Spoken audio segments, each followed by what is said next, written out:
ಕನ್ನಡದ ನಂಬರ್ 1 ದಿನಪತ್ರಿಕೆ ವಿಜಯವಾಣಿಯಲ್ಲಿ ಪ್ರಕಟವಾಗಿರುವ ಈ ದಿನದ ಮಹತ್ವದ ಸುದ್ದಿಗಳನ್ನೊಮ್ಮೆ ನೋಡಿ ಬರೋಣ. ರಾಜ್ಯ ಸರ್ಕಾರಿ ನೌಕರರ ಅನಿರ್ದಿಷ್ಟಾವಧಿ ಹೋರಾಟಕ್ಕೆ ಅಖಾಡ ಸಜ್ಜಾಗ್ತಾ ಇದೆ.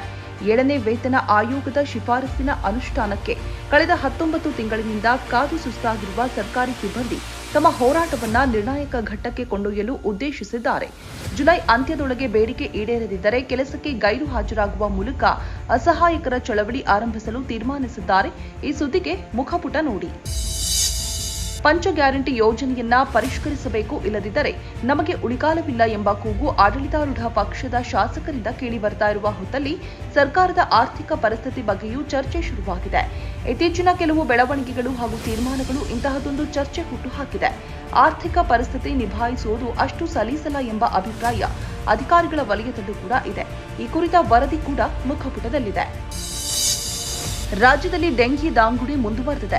ಕಳೆದ 24 ಗಂಟೆಗಳಲ್ಲಿ ರಾಜ್ಯದ ವಿವಿಧೆಡೆ 159 ಹೊಸ ಪ್ರಕರಣ ದೃಢಪಟ್ಟಿದೆ. ಇದರೊಂದಿಗೆ ಒಟ್ಟು ಸಕ್ರಿಯ ಪ್ರಕರಣಗಳ ಸಂಖ್ಯೆ 301ಕ್ಕೆ ಏರಿಕೆ ಆಗಿದೆ. ಇನ್ನು ಗದಗ ಜಿಲ್ಲೆಯಲ್ಲಿ 5 ವರ್ಷದ ಬಾಲಕ ಹಾಗೂ ಮೈಸೂರಿನ ಜಯದೇವ ಹೃದ್ರೋಗ ಆಸ್ಪತ್ರೆಯ ಡೇಟಾ ಎಂಟ್ರಿ ಆಪರೇಟರ್ ಹಾಗೂ ಹಾಸನದಲ್ಲಿ ಮಹಿಳೆಗೆ ಡೆಂಗಿಗೆ ಬಲಿಯಾಗಿದ್ದಾರೆ. ಈ ಸುದ್ದಿ ಸಮಸ್ತ ಕರ್ನಾಟಕ ಪುಟದಲ್ಲಿದೆ. ಮಹದಾಯಿ ಯೋಜನೆ ವಿಚಾರದಲ್ಲಿ ಗೋವಾಗೆ ಮುಖಭಂಗವಾಗಿದೆ. ಕೇಂದ್ರ ಪರಿಸರ ಇಲಾಖೆ ಅನುಮತಿ ಇಲ್ಲದೆ ಕರ್ನಾಟಕ ಯೋಜನೆ ಕಾಮಗಾರಿ ಆರಂಭಿಸಿದೆ ಎಂದು ಗೋವಾ ಆರೋಪಿಸಿತ್ತು. ಈ ಹಿನ್ನೆಲೆಯಲ್ಲಿ ಕೇಂದ್ರ ಜಲಶಕ್ತಿ ಸಚಿವಾಲಯದ ಪ್ರವಾಹ ಸಮಿತಿ ಸದಸ್ಯರು ಭಾನುವಾರ ಉಭಯ ರಾಜ್ಯಗಳ ಗಡಿಯ ಚೋರ್ಲಾ ಘಾಟ್ಗೆ ಭೇಟಿ ನೀಡಿದ್ರು. ಆದರೆ ಯಾವುದೇ ಕಾಮಗಾರಿ ನಡೀತಾ ಇಲ್ಲ ಎಂಬುದನ್ನು ತಿಳಿದು ವಾಪಸ್ಸಾಗಿದ್ದಾರೆ. ಈ ಸುದ್ದಿ ಕೂಡ ಸಮಸ್ತ ಕರ್ನಾಟಕ ಪುಟದಲ್ಲಿದೆ. ಮುಂದಿನ 3 ವರ್ಷಗಳಲ್ಲಿ ಆಯುಷ್ಮಾನ್ ಭಾರತ್ ಆರೋಗ್ಯ ವಿಮಾ ಯೋಜನೆಯ ಲಾಫಾನುಭವಿಗಳ ಸಂಖ್ಯೆ ಹಾಗೂ ವಿಮೆಯ ಮೊತ್ತ ದ್ವಿಗುಣಗೊಳಿಸಲು ಕೇಂದ್ರ ಸರ್ಕಾರ ನಿರ್ಧಾರವನ್ನು ಮಾಡಿದೆ. 70 ವರ್ಷ ಮೀರಿದ ಎಲ್ಲರೂ ಯೋಜನೆ ವ್ಯಾಪ್ತಿಗೆ ಬರಲಿದ್ದು, ವಿಮೆಯ ಕವರೇಜ್ ಈಗಿರುವ 5 ಲಕ್ಷ ರೂಪಾಯಿಗಳಿಗಿಂತ ವಾರ್ಷಿಕ 10 ಲಕ್ಷ ರೂಪಾಯಿವರೆಗೆ ಏರುವ ಸಾಧ್ಯತೆ ಇದೆ. ಈ ಸುದ್ದಿಗೆ ದೇಶ ವಿದೇಶ ಪುಟ ನೋಡಿ.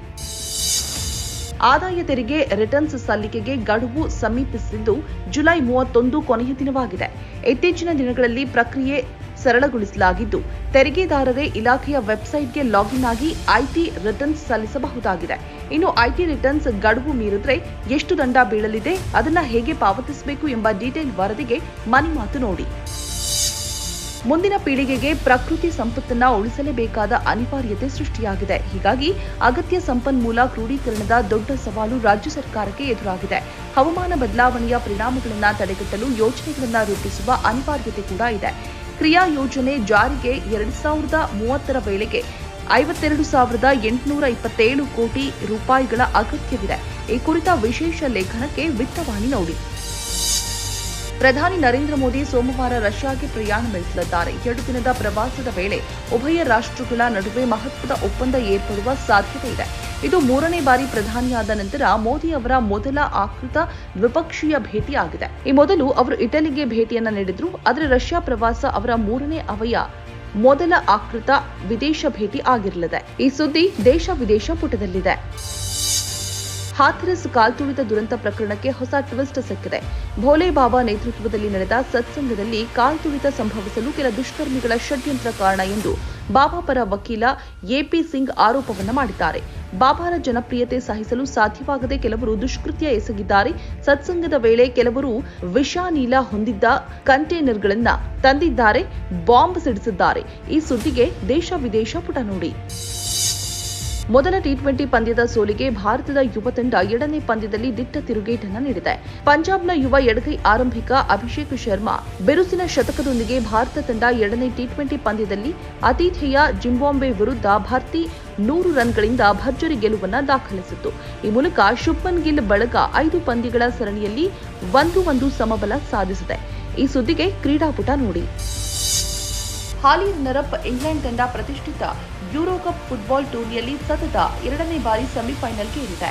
ಸ್ವಿಟ್ಜರ್ಲೆಂಡ್ ವಿರುದ್ಧ ಶನಿವಾರ ನಡೆದ ಜಿದ್ದಾಜಿದ್ದಿನ ಕ್ವಾರ್ಟರ್ ಫೈನಲ್ನಲ್ಲಿ ಇಂಗ್ಲೆಂಡ್ ತಂಡ ಪೆನಾಲ್ಟಿ ಶೂಟೌಟ್ನಲ್ಲಿ 5-3ರಿಂದ ಗೆಲುವು ದಾಖಲಿಸಿತು. ಬುಧವಾರ ನಡೆಯಲಿರುವ ಸೆಮಿಸ್ನಲ್ಲಿ ಇಂಗ್ಲೆಂಡ್ ತಂಡ ನೆದರ್ಲ್ಯಾಂಡ್ ಸವಾಲು ಎದುರಿಸಲಿದೆ.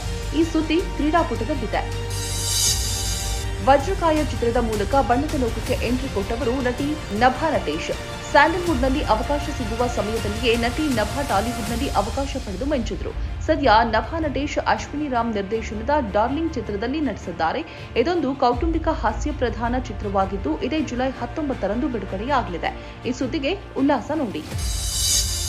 ಇವಿಷ್ಟೇ ಅಲ್ಲ, ಮುಂಜಾನೆ ಮಾತು, ಅಂತರಂಗ, ಭವಿಷ್ಯ, ಮನೋವಿಕಾಸ ಕಾಲಂಗಳು, ಕ್ರೀಡೆ, ಸಿನಿಮಾ, ದೇಶ ವಿದೇಶಗಳ ಭರಪೂರ ಸುದ್ದಿಗಳ ವಿಶೇಷಗಳಿಗಾಗಿ ವಿಜಯವಾಣಿ ಓದಿ.